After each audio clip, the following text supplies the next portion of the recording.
नमस्ते मेरे प्यारे दोस्तों, कैसे हैं आप सभी। उम्मीद करती हूँ कि आप सभी खुश होंगे, स्वस्थ होंगे। चलिए अब हम आते हैं आज के टॉपिक पर। आज हम देखेंगे कि ये जो श्राद्ध पक्ष चल रहा है, पितृपक्ष, अभी 18 तारीख से लेकर जो कि 2 अक्टूबर तक है 2024 तक का। तो इन 15 दिनों में आपको क्या उपाय करने चाहिए, क्या रेमेडीज़ करनी चाहिए जिनसे कि आपकी लाइफ स्मूथली चल सके और आपको साथ ही अपने एंसेस्टर्स का, पितरों का आशीर्वाद मिले, अपने गुरुजन का आशीर्वाद मिले, देवी देवताओं का आशीर्वाद मिले पूरी तरह से। ओके, आप कोई भी रेमेडी कर सकते हो। मैं यहाँ आपको 5-6 बताऊँगी, किन्हीं 2-3 को कोशिश करना कि आप कर लो। आसान है, बहुत डिफ़िकल्ट नहीं है, ठीक है। साथ ही उससे पहले हम आपके लिए गाइडेंस देखेंगे, तो कि क्या गाइडेंस है, क्या मैसेज है आपके पितृजन की तरफ से, आपके गुरुजन की तरफ से, जो अभी इस दुनिया में नहीं हैं, वो आपको क्या सलाह देना चाहते हैं जिससे कि आपके लाइफ में जो भी प्रॉब्लम्स आ रही हैं उन्हें आप अच्छे से टैकल कर सको और आपकी लाइफ में जो है प्रोग्रेस हो जाए। ये किसी पर्टिकुलर ज़ोडिएक साइन के लिए नहीं है, राशि के लिए नहीं है, ये बिल्कुल जनरल है पितृपक्ष के लिए वीडियो। ओके, जिसमें हम रेमेडीज़ भी देखेंगे और साथ ही आपके लिए गाइडेंस देखेंगे। गाइडेंस मैं एक बुक के थ्रू देखूंगी आपके लिए। ओके, अगर आप किसी सिचुएशन में स्टक हो या नॉर्मल भी अगर आपकी लाइफ चल रही है, पर किसी ना किसी एरिया में हो सकता है कि आपके लिए वो गाइडेंस महत्वपूर्ण साबित हो जाए, ठीक है। तो हम स्टार्ट करते हैं। तो लेट्स सी, पहले हम आपके लिए गाइडेंस निकालते हैं। प्लीज़ बताइए, जितने भी पूर्वज हैं, संत महात्मा रहे हैं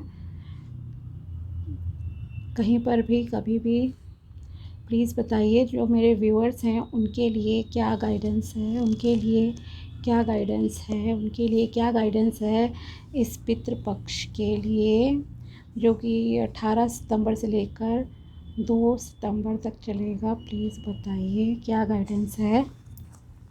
let's see. Work on what has been spoiled or decay, a challenge to improvement. That which has been spoiled through neglect can be rejuvenated through effort. Okay, तो आपके लिए जो गाइडेंस निकल कर आई है वो ये निकल कर आई है कि अगर कुछ काम आपके किसी भी वजह से बिगड़ गए थे या उन्हें आपने इग्नोर करा था, उनकी तरफ ज़्यादा ध्यान नहीं दिया था और आपके काम अभी बन नहीं रहे हैं किसी भी तरह से, तो उस पे आपको दोबारा से जो है काम करने की ज़रूरत है। इम्प्रूव करने की कोशिश करो। चैलेंजेस आपकी लाइफ में आ रहे होंगे। ओके, इसके अलावा your task now is to bring conscious thought and action to an area where stagnation has set in. Perhaps you engage in continual doubt about the wisdom of behaving according to proper principles. Perhaps you indulge in greed or vengeful thinking or harsh manner. In any case, the time has come to root out the decay.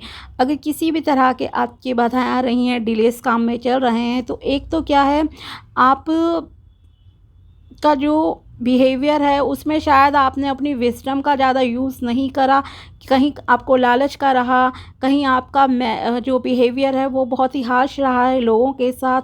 तो इस तरह से आपकी चीज़ें रही हैं, तो इन्हें आपको इन पर काम करने की ज़रूरत है। अपने बिहेवियर पर आप काम करो और इम्प्रूवमेंट की आपको जो है सजेशन मेनली यहाँ पर दी जा रही है। साथ ही we are advised to spend 3 full days in understanding the defect, another day in resolving sincerely to remove it, and then 3 more days watching carefully to ensure that it does not return. Okay, फिर आपको यहाँ पर 3 दिन continuously हर चीज़ को, situation को, जहाँ पर भी आपके लाइफ में किसी भी एरिया में प्रॉब्लम चल रही है, तो आपको 3 दिन तक कंटिन्यूसली उस पर सोचने की ज़रूरत है, उसे एनालाइज करना है, अंडरस्टैंड करना है प्रॉब्लम्स को, चाहे वो आपके पर्सनल रिलेशनशिप में आ रही हैं या आपके करियर में आ रही हैं, बिजनेस में आ रही हैं, मतलब जहाँ भी आपको लग रहा है कि आपके काम नहीं चल रहे थे, डिले हो रहे हैं, तो उसके बारे में आपको 3 दिन तक लगातार वहाँ पर सोचने की ज़रूरत है और फिर उन प्रॉब्लम्स को रिमूव करना है। और फिर दोबारा से आपको 3 दिन ये वॉच करना है, देखना है केयरफुली कि जो चीज़ें या जो गलतियां आपसे पहले हुई हैं वो दोबारा से ना हो। ओके, तो ये एटलीस्ट 7 डेज़ के लिए आपको बहुत केयरफुल होकर जो काम करने की ज़रूरत है, अटेंशन आपको पूरी देनी है, ठीक है। और साथ ही it is likely that the problem is an old one and equally likely that no solution will be immediately evident. We are cautioned not to abandon the cause. Only perseverance will reveal the great reward that is concealed within the problem. Okay, और जो भी problem है वो जो है एक पुरानी ही problem है, जो इशू है वो शायद आपके साथ पहले भी हुए हों, मतलब गलती आपसे कहीं ना कहीं रिपीट हो रही है, तो उस गलती को आपको इम्प्रूव करना है, प्रॉब्लम पे फोकस नहीं करना है, सॉल्यूशन पे ज़्यादा आपको फोकस करने की ज़रूरत है। और आपको बहुत क्लोजली चीज़ों को देखना है, वॉच करना है। एंड इस टाइम में आपको शांत रहने की ज़रूरत है, इनोसेंट, सिंसियर, ईमानदार रहने की ज़रूरत है। ओके, तो जो भी प्रॉब्लम है उसके बारे में आपको सोचना है। और जब आप सारी चीज़ों को 1 वीक में कर लोगे और बैलेंस आपका, इनर बैलेंस आपके अंदर आ जाएगा, मतलब आपको अपने बिहेवियर को ही यहाँ इम्प्रूव करने पे फोकस देने के लिए आपके एंसेस्टर्स, पितृजन कह रहे हैं। और जब ये सारी चीज़ें हो जाएंगी तो आपकी लाइफ में गुड फॉर्च्यून आ जाएगा। ओके, तो ये थी आपके लिए गाइडेंस। अब कुछ रेमेडीज़ की बात करते हैं कि पितृपक्ष, श्राद्ध पक्ष में आपको क्या रेमेडीज़ करनी है, ठीक है। पहले तो मैं ये कहूँगी आप सभी को कि आपके लाइफ में जितने भी अभी आपके एल्डर्स हैं, चाहे वो आपके बड़े भाई बहन, आपके माता पिता, दादा दादी, नाना नानी, चाचा ताऊ, जो लोग भी हैं, ओके, अगर आपका उनके साथ रिश्ता बहुत अच्छा चल रहा है, सब चीज़ें अच्छी हैं, तो पहले तो आप उनकी जीते जी ही सेवा करें। वो मोस्ट इम्पॉर्टेंट चीज़ है। ओके, उनके साथ रहना आपके लिए ज़रूरी है, क्योंकि जब आप छोटे थे तब उन्होंने आपको अकेला नहीं छोड़ा, तो अब आपको उन्हें अकेला नहीं छोड़ना है वृद्धावस्था में। ओके, ऐसा नहीं है कि आप वृद्धाश्रम में उन्हें छोड़ दो, खुद बाहर किसी कंट्री में सेटल हो गए, दूसरे स्टेट में चले गए और उनकी केयर नहीं कर रहे हो। क्योंकि देखो, कर्मा जो है आपको बैकफायर भी करता है। जो आप आज उनके साथ कर रहे हो वो कल आपके साथ भी हो सकता है, ठीक है। फिर आपको शायद इस गलती का एहसास होगा कि आपने उनके साथ क्या करा था, अपने एंसेस्टर्स के साथ, अपने बुज़ुर्गों के साथ। तो पहले तो मैं यही कहूँगी, जितने भी लोगों की लाइफ में अभी आपके बुज़ुर्ग हैं, जीवित हैं, जो भी माता पिता, नाना नानी, दादा दादी, जो भी हैं लोग आपके साथ में और आपके आसपास जो हैं, उन्हें भी थोड़ा समझाएं कि माता पिता की कितनी वैल्यू होती है, इन बुज़ुर्गों का आपके सर पे आशीर्वाद होना कितना इम्पॉर्टेंट है। और साथ ही जो गुरु हैं आपके, उनको भी आप इक्वल रिस्पेक्ट दीजिए, उनके बारे में या किसी और के गुरु के बारे में भी कुछ गलत ना बोलें, ठीक है। अब बात आती है रेमेडीज़ की। तो पहली रेमेडी है आपके लिए बहुत आसान है। अगर पितृदोष है आपकी कुंडली में, या मान लीजिए नहीं भी है, आप किसी भी तरह से अपने पितरों को, जो कि अब इस दुनिया में नहीं हैं, उनको मतलब कि अपनी तरफ से कुछ ऑफ़र करना चाहते हो और उनकी ब्लेसिंग्स आप लेना चाहते हो, साथ ही ये चाहते हो कि उनकी आत्मा को भी शांति मिले, तो पहली चीज़ तो ये कहूँगी कि इससे मुक्ति के लिए आपको क्या करना है, इन दिनों में अगर आप बर्ड्स को कुछ खिला सकते हो, गाय को या चींटियों को भोजन करा सकते हो, तो आपके लिए अच्छा रहेगा, आपको उनकी ब्लेसिंग्स मिलेंगी, ठीक है। तो पहले तो एनिमल्स को सर्व करना है।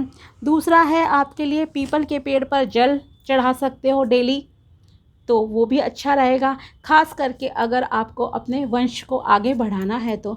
और इंटेंशन भी सेट करके चलो, माफ़ी भी मांग लो अगर कभी कोई गलती हुई है और आपको ऐसा लग रहा है कि आपकी प्रॉब्लम आ रही है, बच्चे नहीं हो रहे, वंश आगे नहीं बढ़ रहा है, तो आप ये रेमेडी ज़रूर करना, ठीक है, वरना आप नॉर्मल भी कर सकते हो। दूसरा है तुलसी की पूजा। तुलसी के पौधे की आपको रोज़ दिया जलाओ या जल अर्पित करो, ये कर सकते हो। तो इससे क्या है, आपके जो फाइनेंशियल प्रॉब्लम्स हैं वो भी दूर होंगी कहीं ना कहीं। तो तुलसी जी की पूजा आपको रोज़ करनी है। नेक्स्ट है आपका सूर्य को जल दीजिए रोज़। ओके, जब आप सूर्य को जल चढ़ाएंगे तो आपको तांबे के लोटे में पानी लेना है और उस पानी के अंदर आपको जौ, 5 या 7 दाने जौ के आप मिक्स कर लो, डाल लो, थोड़े से काले तिल ले लो, 1 चुटकी ही डाल लो काले तिल, थोड़े से जितना आपको लगता है, और लाल फूल, ठीक है, ये ले सकते हो, या लाल चंदन मिक्स कर लेना, वो भी सही रहेगा। तो जौ, काले तिल और लाल फूल, इन्हें आप मिक्स कर सकते हो। और सूर्य को आपको रोज़ जल देना है और आपको जल चढ़ाते हुए चैंट करना है मंत्र को, ओम सूर्याय नमः 21 बार। ओके, तो आपको ओम सूर्याय नमः 21 बार बोलना है और प्रेयर भी करो कि पितरों की आत्मा को शांति मिले और उनका आशीर्वाद हमारे ऊपर सदैव बना रहे, आपके परिवार पे बना रहे और आगे आपकी जो भी जनरेशन्स आएंगी उन पर भी बना रहे। इसके साथ ही आप जो है अपने, अगर बाधाएं बहुत आ रही हैं आपके घर में, किसी भी मेंबर का कुछ कामकाज नहीं चल रहा है, कुछ भी आ रही हैं, तो आप ये भी कर सकते हो कि किसी ब्लाइंड बच्चों के स्कूल में कुछ दान दे दो, वो भी अच्छा रहेगा।